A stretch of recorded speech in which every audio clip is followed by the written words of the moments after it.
गणतंत्र दिवस पर इस्तीफा देकर सबको चौंकाने वाले बरेली के सिटी मजिस्ट्रेट अलंकार अग्निहोत्री अब खुलकर मैदान में हैं।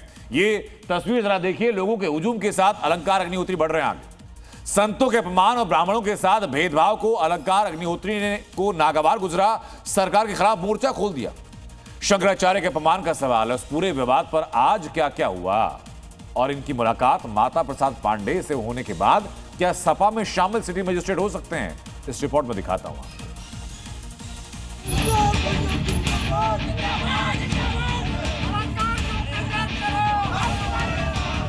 बहुत सारे ऐसे लोग होते हैं जिनकी चुनावी कीड़े जिनको काटने लगते हैं।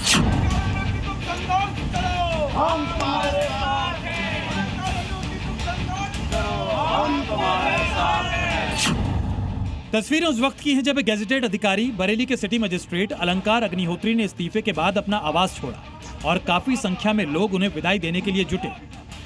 लेकिन कहानी इन तस्वीरों की नहीं है, कहानी उन बयानों की है जिसकी वजह से यूपी की ब्यूरोक्रेसी और सियासत में नया बवाल मचा है।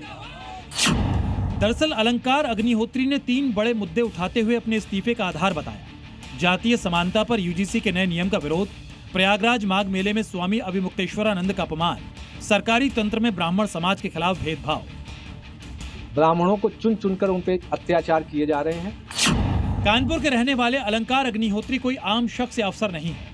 बीएचयू से बीटेक, एलएलबी की डिग्री और 10 साल तक आईटी सेक्टर की चमक धमक वाली नौकरी और 2019 बैच के पीसीएस टॉपर। तो ऐसे में वो अचानक बागी क्यों हो गए? गाड़ी, बंगला, नौकर चाकर, सरकारी रसूख छोड़कर अलंकार अग्निहोत्री क्रांतिकारी क्यों बन गए? मुझे कंटिन्यूस प्रलोभन दिया जा रहा था कि तुम एक काम करो, 3-4 दिन की छुट्टी ले लो, रिलैक्स कर लो, 1-2 दिन रिलैक्स करो। अभी इतनी जल्दी क्या है, 4 दिन में तुम्हारा प्रोसेस जो है हम कंप्लीट करवा देंगे, तुम्हें जल्दी रिलीविंग मिल जाएगी। एक प्रेशर टैक्टिक्स और जो नहीं होता है कि प्रलोभन देते हुए अभी कुछ चिंता करने की जरूरत नहीं, हम आपके साथ हैं और 4 दिन बाद एग्जिट ले लीजिएगा। दरअसल अलंकार के मुताबिक ब्राह्मणों का उत्पीड़न हो रहा है और एमपी एमएलए चुप है, कोई सवाल नहीं उठा रहा है। जो उत्तर प्रदेश सरकार में ब्राह्मण विरोधी अभियान चल रहा है, ब्राह्मणों को चुन चुनकर उन पे अत्याचार किए जा रहे हैं। कहीं जेल में डिप्टी जेलर ब्राह्मण को मार दे रहा है, कहीं किसी थाने में विकलांग ब्राह्मण को पीट पीट के मार दिया जा रहा है। इसके अलावा अलंकार अग्निहोत्री ने एक और सनसनीखेज आरोप लगाया। उन्होंने कहा कि इस्तीफे के बाद 26 जनवरी की शाम जब वो मीटिंग के लिए पहुंचे तो डीएम आवास में उन्हें 2 घंटे तक बंधक बनाकर रखा गया और लखनऊ से फोन पर अपशब्द कहेगा। डीएम सर के आवास के अंदर बंधक था बहुत देर तक और ये प्लानिंग चल रही थी कि रात भर में बंधक रहूं और किसी तरीके से रात भर यहीं इसी आवास में पड़ा रहूं। लखनऊ से एक कॉल आया था और उसमें स्पीकर फोन डीएम साहब जो है अंदर बात कर रहे थे, ये बात करना भूल गए। उसमें जो उधर से व्यक्ति था कहते हैं पागल हो गया है। एक तरफ अलंकार के आरोप हैं, दूसरी तरफ योगी सरकार ने उन पर एक्शन ले लिया है। अलंकार को शामली जिले के डीएम ऑफिस से अटैच कर दिया गया है। उन्हें निलंबित करके उनकी इस अचानक सक्रियता की जांच की जा रही है। सोशल मीडिया अकाउंट्स पर सरकार की नजर है।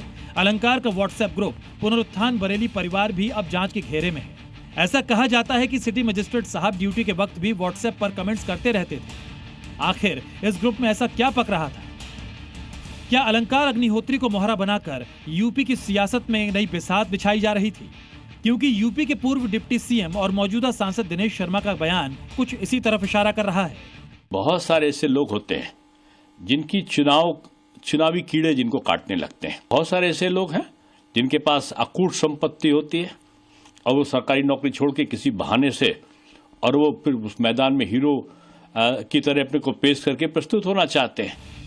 ब्राह्मणों से भेदभाव के साथ यूपी की सियासत में इस वक्त दूसरा हॉट टॉपिक है स्वामी अभिमुक्तेश्वरानंद का। एक तरफ अलंकार अग्निहोत्री ने दावा किया कि उन्होंने शंकराचार्य के अपमान के खिलाफ कुर्सी छोड़ी है, तो वहीं दूसरी ओर प्रयागराज में स्वामी अभिमुक्तेश्वरानंद के समर्थन में संत धुनी रमा रहे हैं। संत समाज ईश्वर से प्रार्थना करेगा कि प्रशासन को सद्बुद्धि प्राप्त करे, सरकार को सद्बुद्धि प्राप्त करे।